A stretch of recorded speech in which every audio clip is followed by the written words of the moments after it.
नमस्कार। अगस्त का महीना अब चालू हो चुका है और इस महीने में अधिकतर किसान भाई हमारे टमाटर और शिमला मिर्च की रोपाई कर देते हैं।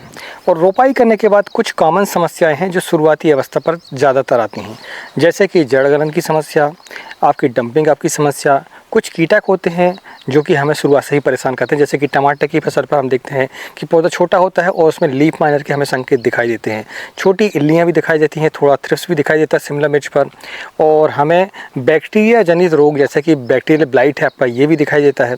छोटे पौधे होते हैं तो उस पर जो है अर्ली ब्लाइट की समस्या भी हमें दिखाई देती है।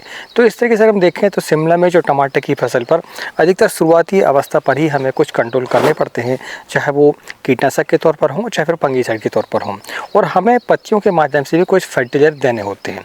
वाटर सॉल्युबल जो हमारी खादें होती हैं उनको हम स्प्रे के माध्यम से भी देने की कोशिश करते हैं, ताकि हमारा जो पौधा है वो जड़ों से उतना ले नहीं पाता तो वो पत्तियों के माध्यम से उसमें कुछ ग्रीनेस बनी रहे, उसमें जो है पोषक तत्व बने रहे।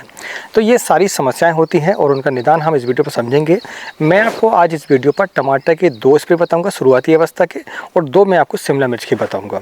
दोनों फसल पर हम 2-2 स्प्रे जानेंगे, एक कॉम्बिनेशन जानेंगे 2, जो कि आप यदि उनका इस्तेमाल करते हैं तो आप यकीन मानिए आपकी फसल पर जो है ना ही फंगस जनित रोग रहेंगे शुरुआती अवस्था पर और ना ही आपके कीटक जनित रोग होंगे, और आपका जो पोषक तत्व है वो प्रबंधित हो जाएगा। तो चलिए वीडियो की शुरुआत करते हैं। मैं हूं राकेश साहू, आप देख रहे हैं एग्रो जीवन बातें किसान की।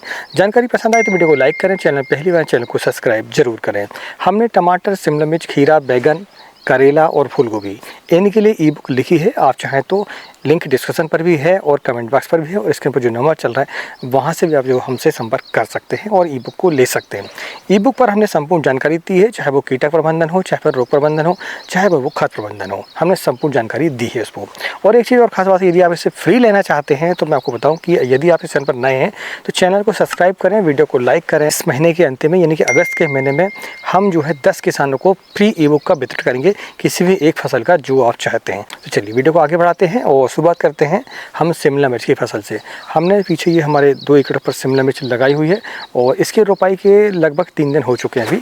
कल हम इस पर इसका शुरुआती स्प्रे करेंगे। मैं आपको बताऊं कि हमें जो समस्याएं आती है उसी के आधार पर हमको वीडियो के माध्यम से जो भी समस्या आती है उनका निदान आपको बताने की कोशिश करते हैं। तो हमने शिमला मिर्च की फसल लगाई है अभी, तो हम आपको शिमला मिर्च के स्प्रे सबसे पहले बताते हैं, इसके बाद हम टमाटर के स्प्रे भी जानेंगे। तो शिमला मिर्च की फसल पर जो पहला स्प्रे है, हमें एक फंगीसाइड का लेना होता है, एक इंसेक्टिसाइड का लेना होता है और एक हम फर्टिलाइजर लेंगे जो कि वाटर सॉल्युबल खाद होती है हमारी। तो फंगीसाइड में अगर हम देखें तो हम इस्तेमाल करते हैं Ridomil gold. Ridomil gold Syngenta company की आती है, इसमें मेटिलेक्सी प्लस मैनकोजेब होता है। आप किसी भी कंपनी का ले सकते हैं अगर ये टेक्निकल मिलता है तो। इसके बाद हम लेंगे इसमें इमिडाक्लोपिड।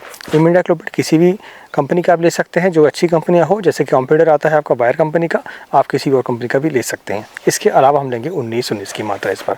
ये 3 चीज़ों का इस्तेमाल हम करेंगे। हम रेडोमिल गोल्ड की जो मात्रा है 1.5 ग्राम प्रति लीटर पानी, यानी कि अगर 20 लीटर की टंकी है तो आपको 30 ग्राम उसका इस्तेमाल करना होगा, क्योंकि पौधा छोटा है अभी, इसलिए हम ज़्यादा मात्रा का इस्तेमाल नहीं करते हैं। इसके बाद हम इमिडाक्लोपिड की मात्रा लेंगे आधा ml प्रति लीटर के हिसाब से, यानी कि 20 लीटर की टंकी है तो आपको 10 ml उसका इस्तेमाल करना होगा। ऐसे ही हम 19-19 की जो मात्रा है 2 ग्राम प्रति लीटर के हिसाब से, यानी कि आपका 20 लीटर की टंकी है तब 40 ग्राम से लेकर 50 ग्राम तक उसकी मात्रा का इस्तेमाल कर सकते हैं 19-19 का। तो ये हमारा पहला स्प्रे कंप्लीट हो जाता है। अगर आप ये स्प्रे करते हैं तब यकीन मानिए आपको फंगस जनित रोग नहीं आएंगे। दूसरा इमिडाक्लोपिड है, इसमें तो इंसेक्ट जो आते हैं शुरुआती अवस्था पर वो नहीं आते हैं, और जो फर्टिलाइजर की पूर्ति है वो 19-19-19 से, यानी कि NPK की मात्रा भी तीनों ग्रेड जो है वो आपकी हो जाती है। तो आपका जो पौधा है शुरुआती अवस्था पर स्वस्थ हो जाता है फंगस जनित रोगों से भी और कीटक जनित रोगों से भी। अब ये जो स्प्रे है आपको रोपाई के 5 दिनों के बाद लेना है। 5 दिन से लेकर 8 दिनों के बीच में आपको इसका इस्तेमाल कर लेना है। ये पहला स्प्रे हमारा। दूसरा स्प्रे की बात करें तो दूसरा जो स्प्रे है आपको 10 दिनों के बाद 10 से लेकर 12 दिन के बीच में आपको स्प्रे कर लेना चाहिए। तो उस पर हम क्या लेंगे, उस पर हम लेंगे COC, कॉपर ऑक्सीक्लोराइड की मात्रा। आपको ब्लू कॉपर के नाम से मिलता है, आप किसी भी कंपनी का ले सकते हैं।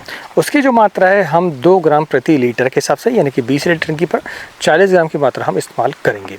इसके साथ हम लेंगे M45। M45 में मैनकोजेब होता है, तो उसका जो इस्तेमाल है हम 2 ग्राम प्रति लीटर के हिसाब से करेंगे।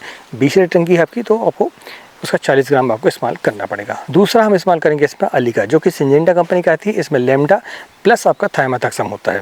तो ये जो है टेक्निकल ऐसा है कि एक सिस्टमेटिक है, कॉन्टैक्ट भी है, और दूसरा यह इल्लियों पर भी काम करेगा, भुनगों पर भी काम करेगा, थ्रिप्स पर काम करेगा। ये सारे जितने भी इंसेक्ट शुरुआती अवस्था पर जो हमें परेशान करती हैं इल्लियों सहित, वो उसको कंट्रोल करेगा। अंडे वगैरह होंगे तो अंडों को भी मारेगा।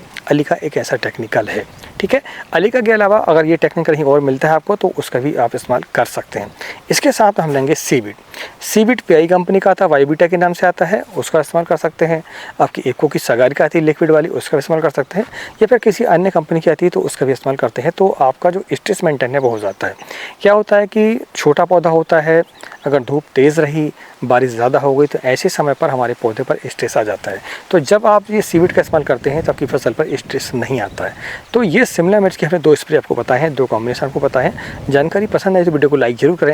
यदि आपको ई बुक चाहिए है तो आप हमें व्हाट्सएप पर कॉन्टैक्ट कर सकते हैं। चलिए अब हम जानते हैं टमाटर की फसल को। टमाटर एक ऐसी फसल है जिस पर शुरुआती अवस्था से ही हम अर्ली ब्लाइट, लेट ब्लाइट और बैक्टीरियल ब्लाइट, तीनों ब्लाइटों को कंट्रोल करना होता है। साथ में हमें लीफ माइनर जैसी जो कीटक संबंधी समस्या है उनको आपको कंट्रोल करके चलना पड़ता है, नहीं तो आपकी जो फसल है शुरुआती अवस्था पर ही डैमेज हो जाती है और फिर आपको उत्पादन उतना अच्छा नहीं मिल पाता, पौधा आपका नहीं बन पाता है। डंप पे आपकी समस्या भी आती है, जड़ गलन की समस्या भी आती है। तो ऐसी समस्याओं के लिए हमें स्प्रे करना ही करना होता है। हम ड्रिंचिंग तो करते हैं, हमने पहले वीडियो में आपको बताया हुआ है, आप आई बटन पर जाके देख सकते हैं कि टमाटर की फसल पर, शिमला मिर्च की फसल पर आपको कौन सी 2 ड्रिंचिंग करनी है। आप आई बटन पर जाकर उसे देख सकते हैं। तो हम शुरुआती अवस्था पर देखें तो हमें रेडोमिल की मात्रा लेना पड़ेगा, वही जैसे हमने पहले लिया था 1.5 ग्राम प्रति लीटर के हिसाब से, यानी कि 30 ग्राम आपका 20 लीटर की टंकी आपको इस्तेमाल करना है। इसके साथ हम लेंगे कासू बी, जिसमें कि कासू का माइसिन 30% होता है। यह एक सिस्टमेटिक बैक्टीरियासाइड है, तो इसकी जो मात्रा है हम 2 ml प्रति लीटर के हिसाब से, यानी कि 20 लीटर टंकी पर 40 ml इसका इस्तेमाल करते हैं। इसके साथ में हम लेंगे भैया इमिडाक्लोपिड। इमिडाक्लोपिड की जो मात्रा है हम आधा ml प्रति लीटर के हिसाब से, यानी कि 20 लीटर की टंकी है तो आपको 10 ml प्रति टंकी के हिसाब से आपको इस्तेमाल करना होगा। इसके साथ हम लेंगे 19-19 की जो मात्रा है आपको 2 ग्राम से लेकर 3 ग्राम प्रति लीटर के हिसाब से, यानी कि 50 ग्राम से लेकर 60 ग्राम तक आप इस्तेमाल कर सकते हैं प्रति पंप के हिसाब से। तो ये हमारा पहला स्प्रे कंप्लीट हो जाता है। इस पर हमने फंगीसाइड भी इस्तेमाल कर लिया है, बैक्टीरिया साइड भी इस्तेमाल कर लिया है और साथ में हमने फर्टिलाइजर का भी इस्तेमाल कर लिया है। तो आपकी जो फसल है वो तीनों तरीके से आपकी स्वस्थ हो जाती है। अब हम दूसरे स्प्रे को जानते हैं। तो दूसरे स्प्रे को जानने से पहले मैं बताऊँ, अगर जानकारी अभी तक पसंद आई तो वीडियो को लाइक करें और ऐसे ही जानकारी के लिए आप चैनल को सब्सक्राइब करें और इस वीडियो को ज़्यादा से ज़्यादा किसान भाइयों को शेयर भी करें। और हाँ, अब हम जानते हैं दूसरे स्प्रे को। तो दूसरे स्प्रे में हम लेंगे CUC की जो मात्रा है हम 2 ग्राम प्रति लीटर के हिसाब से, और इसके साथ में हम लेंगे भैया M45 की मात्रा। तो M45 की मात्रा भी 2 ग्राम प्रति लीटर के हिसाब से इस्तेमाल करेंगे। 20 लीटर टंकी में 40 ग्राम आपको इस्तेमाल करना है। इसके साथ में अलीका को लेंगे। अलीका की जो मात्रा है आप जो है 1 ml प्रति लीटर के हिसाब से इस्तेमाल करेंगे, यानी कि आपका 20 ml आपको प्रति टंकी के हिसाब से आपको इस्तेमाल करना होगा। इसके साथ हम लेंगे सीविड की जो मात्रा है आप 2 ml प्रति लीटर के साथ इस्तेमाल कर सकते हैं। तो ये हमने 2 स्प्रे आपको बताए हैं, शिमला मिर्च के लिए भी और टमाटर के लिए भी। जानकारी पसंद आए तो वीडियो को लाइक जरूर करें। मिलते हैं एक नई वीडियो में एक नई जानकारी के साथ। तब तक नमस्कार, जय हिंद, जय किसान, जय जवान।